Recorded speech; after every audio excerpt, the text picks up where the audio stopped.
2, 1, go. खेल तमाशा में तमाम नाज़रीन को खुशामदीद। मैं हूं आपका होस्ट सुफियान सईद।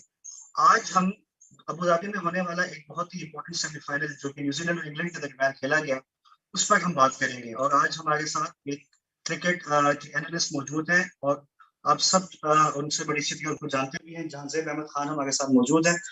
आज जो सेमीफाइनल खेला गया इंग्लैंड और न्यूजीलैंड के दरमियान, उसके ऊपर हम एक इन डेप्थ एनालिसिस करेंगे और थोड़ी सी पाकिस्तान क्रिकेट टीम के जो इस वक्त सिचुएशन है, जो तैयारी है, जो प्रिपरेशंस हैं, उनका भी एक अहम मैच है ऑस्ट्रेलिया के साथ, उस पर भी बात करेंगे। तो सबसे पहले जहांजेब से आपसे मेरा सबसे पहले क्वेश्चन ये है, जहांजेब, जो आज मैच हुआ इंग्लैंड और न्यूजीलैंड के बीच में, आपकी क्या राय है कि ओवरऑल वो जो मैच था, उसकी लुक थी, दोनों टीमों का जो बॉडी लैंग्वेज थी, जो मोमेंटम था, वो किस तरह से था? देखिए, it was a fantastic game of cricket. सबसे पहले तो thank you very much Sufiyan, आपने मुझे अपने प्रोग्राम में बुलाया। It was a fantastic game of cricket. और जिस तरीके से न्यूजीलैंड ने अपनी बैटिंग का आगाज किया था, तो उसमें कहीं ऐसा नहीं लग रहा था कि ये टोटल चेज कर लेंगे। हालांकि इंग्लैंड की रेपुटेशन के हिसाब से उतना बड़ा टोटल उन्होंने सेट नहीं किया बोर्ड के ऊपर, जितना उनसे एक्सपेक्ट किया जा रहा था। Buttler was in a phenomenal touch, लेकिन वो आज थोड़े से ऑफ कलर नजर आए। और जिस शॉट पे रिवर्स स्वीप खेलते हुए वो आउट हुए, it is not his kind of shot उस तरह से, जबकि उन्हें स्कोर सामने मिल रहा है, रन वो सामने कर रहे हैं, और वो इस किस्म की चीकी शॉट खेल रहे थे। Yes, wicket seem to be a bit tough early on, grip हो रहा था।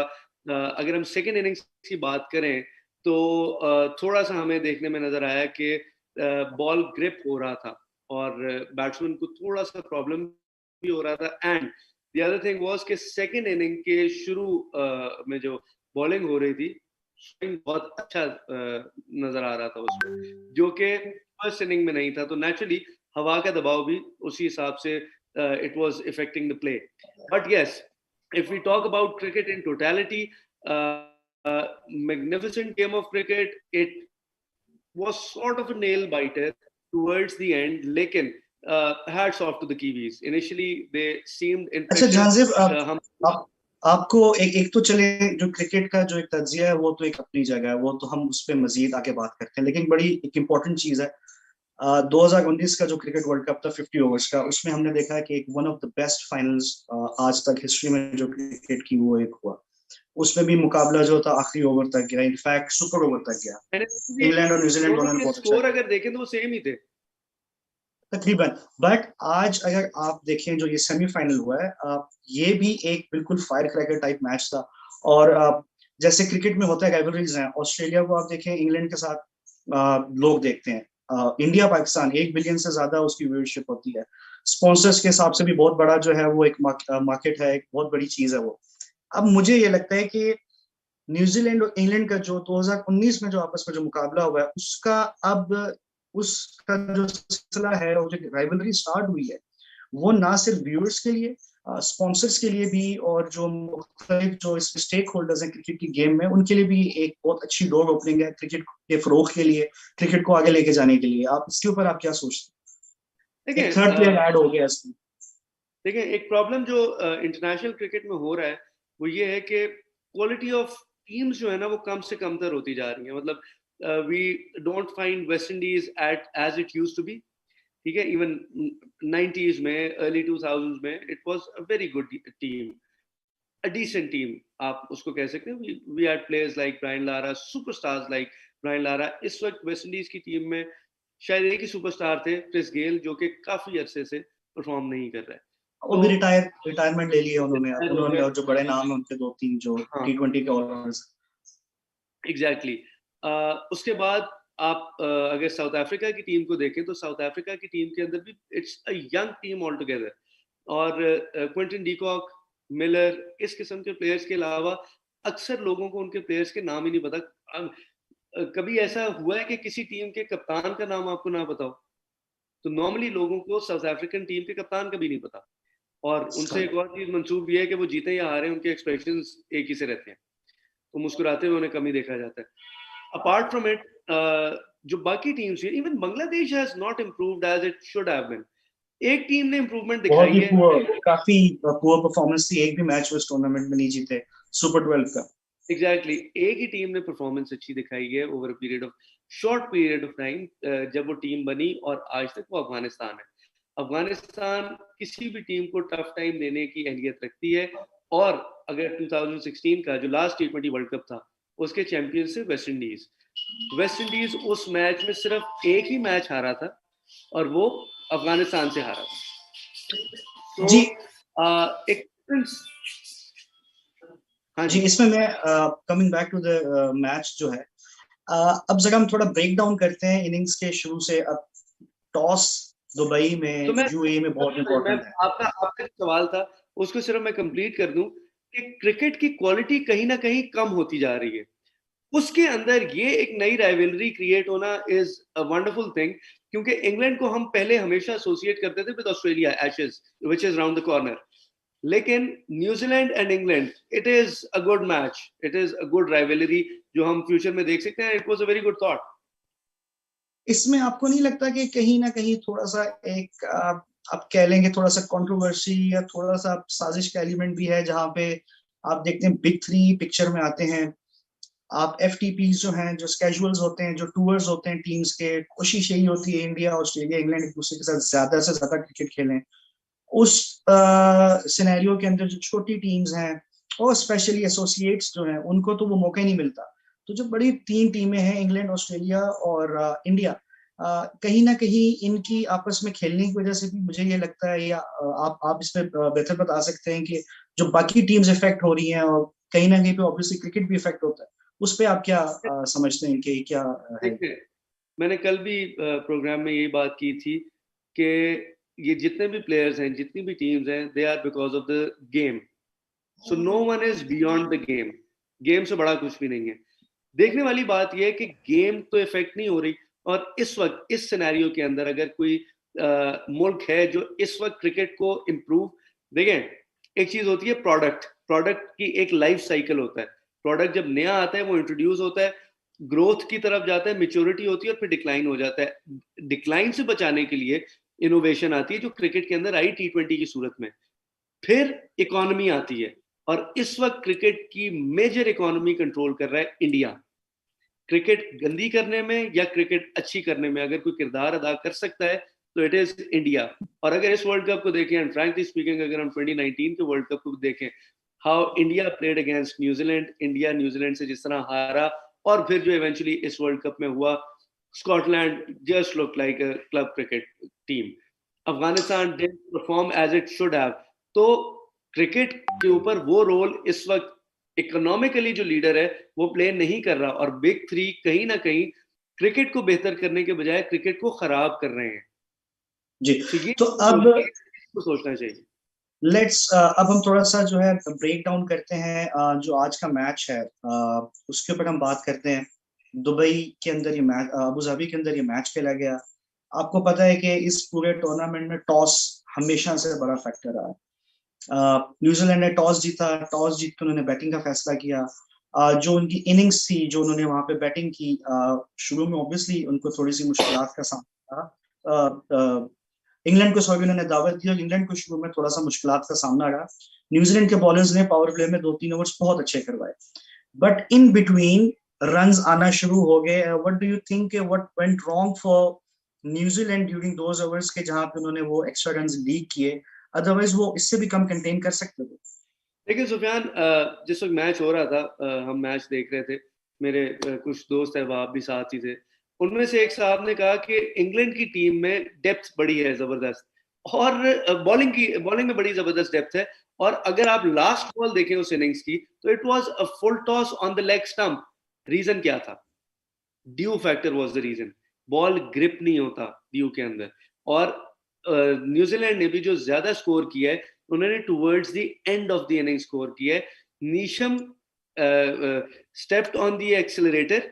नीशम ने बेसिकली एक मोमेंटम क्रिएट किया, और फिर लेकिन मिचेल ये वॉज ऑलरेडी सेट। लेकिन हो ये रहा था, अब ड्यू फैक्टर इतना इंपॉर्टेंट होता है कि आउटफील्ड आपकी तेज हो जाती है। शुरू में जो स्विंग हो रहा था 2-3 ओवर, उसके बाद उस स्विंग खत्म हो गया था। नहीं और बॉल ग्रिप नहीं हो रहा था, इवन पेसर से बॉल ग्रिप नहीं हो रहा था। स्पिनर से तो बहुत मुश्किल बात है ग्रिप होना।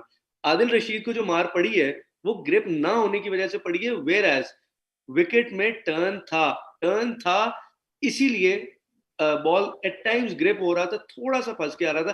But New Zealand Janzeb, don't you think कि अब ये जो चीजें हम डिस्कस कर रहे हैं, ड्यू फैक्टर और ये अब बॉल का ग्रिप ना होना और इनिंग्स के एंड में जाके स्कोर करना, अब जिस मरहले में ये गेम टूर्नामेंट जा चुका है, दिस इज सेमीफाइनल, नॉकआउट्स है, यहाँ पे थोड़ी सी भी गलती की गुंजाइश नहीं है, तो इस मौके के ऊपर जो टीम्स क्रिकेट खेल रही हैं, चाहे आज तो खैर इंग्लैंड बाहर होगी, कल पाकिस्तान और ऑस्ट्रेलिया का मैच है, तो ये टीम जो मैच खेल रही है, क्या अब इतना क्रिकेट खेलने के बाद इस टूर्नामेंट में क्या वो तैयार नहीं थे कि जो ड्यू फैक्टर है इससे निपटना कैसे है?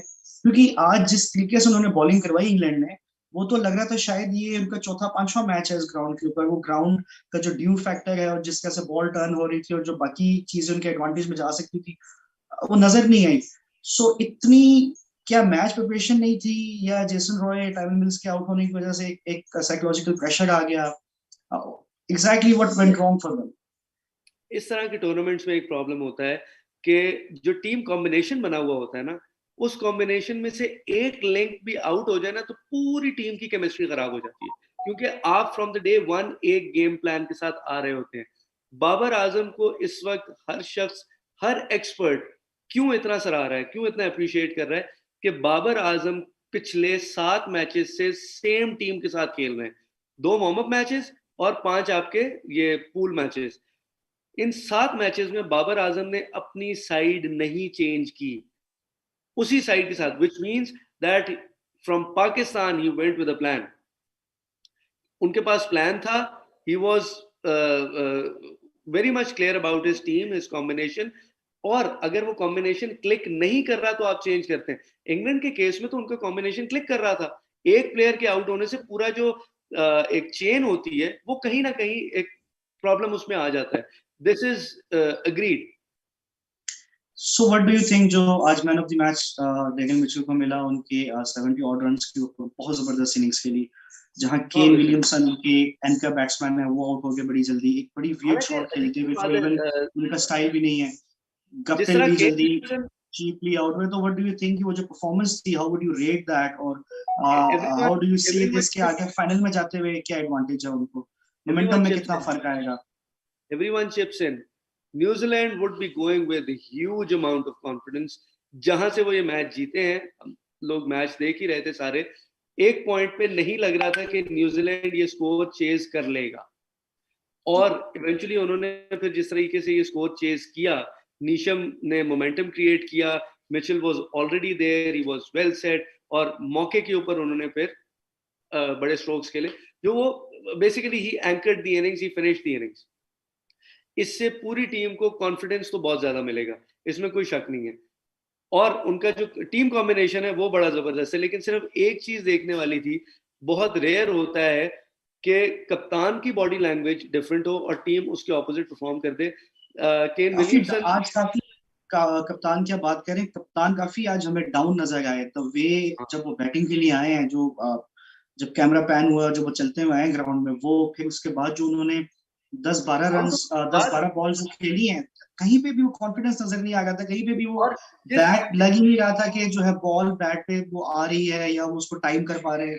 बहुत ही वियर्ड शॉट्स, और वो शॉट्स जो उनकी गेम के अंदर नहीं है, या वो बहुत लेट इन द इनिंग्स आके खेलते हैं, वो शुरू खेलती। कहीं फ्रस्ट्रेशन तो नहीं थी, कहीं प्रेशर तो बिल्ड नहीं हो रहा था उनके ऊपर?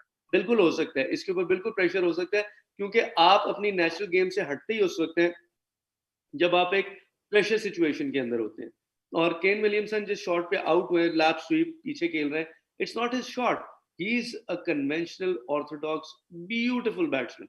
Babar Azam looks up to him, he idolizes him, and I hope कि बाबर आजम को ऐसी हरकत ना करते। बाबर आजम का आपने जिक्र किया, बाबर आजम से रिलेटेड पाकिस्तान क्रिकेट टीम से रिलेटेड एक इम्पोर्टेंट न्यूज भी है जो आज दुबई से आ रही थी। थोड़ी सी कंसर्निंग न्यूज है कि इस वक्त पाकिस्तान के 2 बहुत ही इनफॉर्म बैट्समैन, और जो इस वक्त पाकिस्तान टीम में आप कह लें जिनकी परफॉर्मेंस बहुत वाइटल रही है, एक Mohammad Rizwan opening batsman wicket keeper, और लास्ट मैच के जो हीरो हैं man of the match Shoaib Malik. Dubai का मौसम थोड़ा सा उनको रास नहीं आया, और शायद थोड़ा सा उनको बुखार हो गया वहां पे, तबीयत उनकी नासाज है, थोड़ी सी कंसर्निंग रिपोर्ट्स हैं, बट लेट्स बी होपफुल कि कल सुबह 10 बजे जो है वो ऐलान कि आया वो मैच फिट है, क्या वो ये गेम खेल सकते हैं, बड़ी इंपॉर्टेंट गेम है। प्लेइंग 11 के बहुत इंपॉर्टेंट दोनों ऑब्वियसली जो है वो मेंबर्स हैं। थर्ड नंबर पे इनफैक्ट फोर्थ नंबर पे रिजवान जो है वो लीडिंग रन स्कोरर है। Coming to Babar Rizwan Pakistan cricket team, कल ऑस्ट्रेलिया वर्सेस पाकिस्तान सेमीफाइनल है, दुबई में मैच है। कैसे देखते हैं आप ऑब्वियसली पाकिस्तान का जो एक 5-0 की जो चलती आ रही है पूरी गेम वर्सेस ऑस्ट्रेलिया की जो गेम है, ग्रुप में को थोड़ी सी प्रॉब्लम हुई, अब क्या लगता है आपको सेमीफाइनल में आके दोनों टीमों का मोराल कहाँ पे है और ऑस्ट्रेलिया किस तरीके से इस गेम को देख रही होगी, गिवन दैट कि माजी में हमारा रिकॉर्ड ऑस्ट्रेलिया के अगेंस्ट वर्ल्ड कप्स में अच्छा नहीं है, 6-0। देखिए Sufiyan, it's all about the day and it's all about the combination. हमारा इंडिया के खिलाफ भी वर्ल्ड कप, किसी भी वर्ल्ड कप में कोई अच्छा रिकॉर्ड नहीं है, डिफरेंस इज देयर। तो चीज़ों ने चेंज होना होता है, और हम एक चीज़ भूल रहे हैं कि 99 वर्ल्ड कप में पाकिस्तान ने जिस तरह से पूल मैचेस में ऑस्ट्रेलिया को हराया था, उस वक्त ऑस्ट्रेलिया भी अपनी पीक पे थी और पाकिस्तान वैसी हॉट फेवरेट थी उस वर्ल्ड कप की।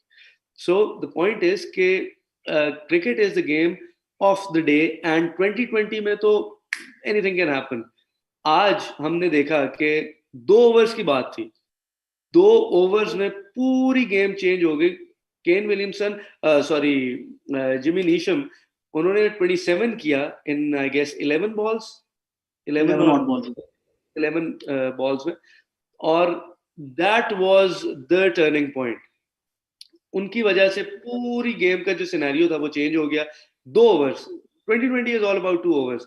2 आपके मेन विकेट्स गिर जाएं या 2 ओवर आपके टुवर्ड्स द एंड या बीच में किसी वक्त लग जाएं, 15-15, 20-20 के 2 ओवर। और डू यू थिंक आगे जाते हुए जो मैच है अभी कल का, पाकिस्तान तो अपना जो है प्लेइंग 11 तो कंटिन्यू कर रहा है, पाकिस्तान ने अपनी प्लेइंग 11 को कहीं पे भी जो है छेड़ने का नहीं सोचा। और अभी जो खबरें आ रही है ना कि बुखार है, बीमार है, आप देखिएगा कि ये दोनों प्लेयर्स कल खेल रहे होंगे, क्योंकि इट्स अ बिग इंशाल्लाह हम तो यही चाहेंगे, ऑब्वियसली हम तो as Pakistan cricket team fan यही चाहेंगे कि वो खेलें और परफॉर्म करें, और जो उनकी परफॉर्मेंस से हो। इसमें क्लासिक एग्जांपल 92 वर्ल्ड कप की है। Inzamam ul Haq was not performing, semifinal में इमरान खान इंजमाम के साथ गए, कॉम्बिनेशन ही चेंज किया उन्होंने अपना, so and he was not well. उन्होंने कहा कि अगर तुम स्ट्रेचर पे भी जाना पड़ेगा तो तुम जाओगे। सो यहाँ तो इनका माइनर जुकाम बुखार है and they will be working out on it. इस वक्त वो मेरा ख्याल है फिजियोज उनके साथ काम कर रहे होंगे। और लास्ट क्वेश्चन है आपसे ये कि कल के मैच में जाते हुए पाकिस्तान की प्लेइंग 11 क्या होनी चाहिए? 2 के वो चेंज नहीं करना चाह रहे, बट फिर भी थिंक कि देयर इज समथिंग जो एड्रेस करनी चाहिए, एंड प्रोबेबली ऑस्ट्रेलिया के प्लेइंग 11 के साथ आए। कुछ चेंज नहीं करना चाहिए पाकिस्तान को, एंड मेरा ख्याल है कि ऑस्ट्रेलिया अपने कन्वेंशनल उसके साथ आएगा। Australia would be relying on their pace attack, whereas Pakistan का पेस अटैक अगर हम सिर्फ कंपैरिजन करें शाहीन शाह पेस से ज्यादा विकेट्स तो उनकी इस दफा एडम जैम्पा ने और स्पिनर्स ने ली हैं। उनके परफॉर्मेंसेस आप देख लें, एडम जैम्पा की तो वर्ल्ड कप की बेस्ट फिगर्स में भी बॉलिंग आई है, स्पिन डिपार्टमेंट उनका बहुत जबरदस्त आ रहा है। इनफैक्ट पेसर्स जो हैं थोड़ा सा वो बैकफुट पे नजर आ रहे हैं सब। थोड़ा सा अगर आप इसको गौर से देखें ना टेक्निकली, तो उनके स्पिनर्स ने काम दिखाया ज्यादा इंग्लैंड के खिलाफ। वैसे तो इंग्लैंड के खिलाफ उनका कोई बॉलर चला ही नहीं, बटलर ने किसी को टिकने ही नहीं दिया, but they had teams like South Africa, West Indies, तो वेस्ट इंडीज की वो साइड ही नहीं थी। Talking about Pakistan, Pakistani players are known to play spin bowling.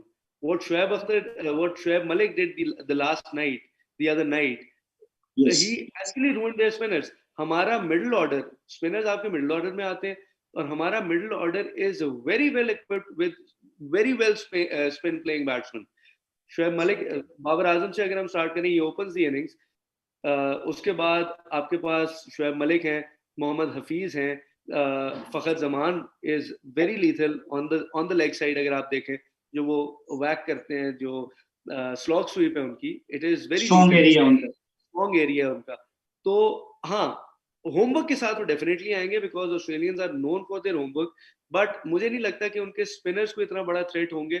उनके मेन हेडन के आने से सॉरी मैं आपकी बात काट रहा हूँ, हेडन के आने से थोड़ा सा ऑस्ट्रेलियन ओपनिंग बैट्समैन हर कोई जानता है उनको, द वे जिस टाइप की क्रिकेट उन्होंने खेली है सब जानते हैं। तो हेडन के आने से इस टीम के जो माइंडसेट है, नॉट द टेक्निकल एस्पेक्ट, मैं माइंडसेट की बात कर रहा हूँ, अप्रोच की बात कर रहा हूँ, कितना फर्क आया है एक ऑस्ट्रेलियन माइंडसेट जो कितना सा डोमिनेट करते हैं क्रिकेट में।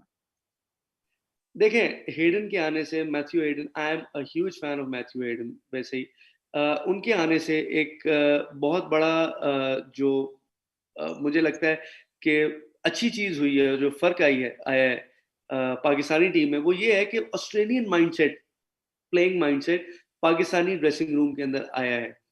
और Australian mindset is all about aggression and enjoying the game.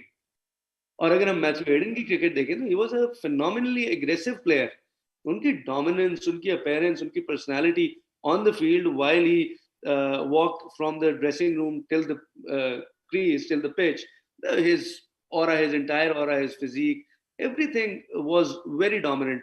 और वो चीज वो नेचुरली अपने साथ कोचिंग के अंदर लाए होंगे, ड्रेसिंग रूम में लेके आए होंगे, जो कि हमारे प्लेयर्स ने उन्होंने हमारे प्लेयर्स के साथ शेयर किया होगा। तो वो ऑस्ट्रेलियन प्लेइंग माइंडसेट जो है ना, वो मुझे लगता है कि नजर आ रहा है, और हमारी टीम जो है वो एंजॉय कर रही है, क्रिकेट एंजॉय कर रही है अपनी। इंडीड, बिल्कुल एंजॉय कर रहे हैं। आई होप कि कल का मैच भी वो एंजॉय करें और हमें भी, हमारी भी एंजॉयमेंट को जो है वो जी। Technically speaking, what Pakistani team is doing on the points table was once what Australian team did on the points table. तो ये एक डिफरेंस है कि वो इस वक्त Pakistan is the only team अल्हम्दुलिल्लाह which is leading in both, which was leading, अब तो हम सेमीफाइनल्स में आ गए, which was leading in both the tables. England के 8 पॉइंट्स थे, ऑस्ट्रेलिया के 8 पॉइंट्स थे, Pakistan is the only team जिसके 10 पॉइंट्स हैं। और एक और चीज जहन में रखने वाली है कि पाकिस्तान यूएई में अभी तक पिछले 3 सालों में तो मैच कोई नहीं हारा T20। 2016 से इनफैक्ट 5 सालों से पाकिस्तान नहीं हारा, और 16 जो मैचेस अब तक दुबई में पाकिस्तान खेल चुका है वो सारे के सारे जीता है पाकिस्तान ने। 16-0 बहुत इंप्रेसिव रिकॉर्ड है अब तक। लास्ट मुझे ये बताइए कि कल ऑस्ट्रेलिया और Pakistan any day, the cricket they are playing, the way they are enjoying, and the combination which they have, the team is gelled in, everyone is complementing each other. So and I personally believe that in terms of depth of the team, Pakistan की team का इस वक्त performance level बहुत बेहतर है Australia से। और एक और चीज जो टेक्निकल एस्पेक्ट अगर उसका देखें तो बाबर आजम ने बड़ी जबरदस्त मूव की, तो ये थी कि लास्ट जो 2 मैचेस हैं, टॉस जीत के पहले बैटिंग करना इन कंडीशंस में is always a tough call और a risky call because of the dew factor, as we all no.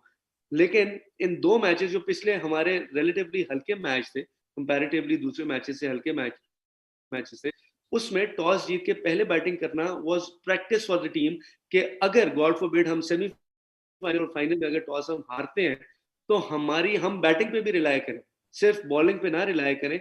और हमारी बॉलिंग भी टेस्ट होती है कि हम ट्राइंग एंड टेस्टिंग कंडीशंस में किस तरह से बॉलिंग बेहतर करते हैं, अपनी इंप्रूव करते हैं। क्योंकि फर्स्ट इनिंग्स में बॉल करना इज रिलेटिवली इजी, लेकिन उसने बाबर आजम ने बड़ी अच्छी प्रैक्टिस भी दी है टीम को दोनों सिचुएशंस में, दोनों रोल्स में परफॉर्म करने की। ओवरऑल जो है वो ऑब्वियसली लक भी साथ है और मेहनत भी जो है वो रंग लेके आ रही है पाकिस्तान की टीम के जो इस वक्त चल रही है। जहां से थैंक यू सो मच आपके टाइम का, आपके इन डेप्थ एनालिसिस का आज के मैच के ऊपर और कल के मैच के ऊपर। सो व्यूअर्स, इंशाल्लाह हम कल आपके साथ फिर आएंगे सेकंड सेमीफाइनल से पहले। बहुत इंपॉर्टेंट सेमीफाइनल है, पाकिस्तान वर्सेस ऑस्ट्रेलिया। इंशाल्लाह पाकिस्तानी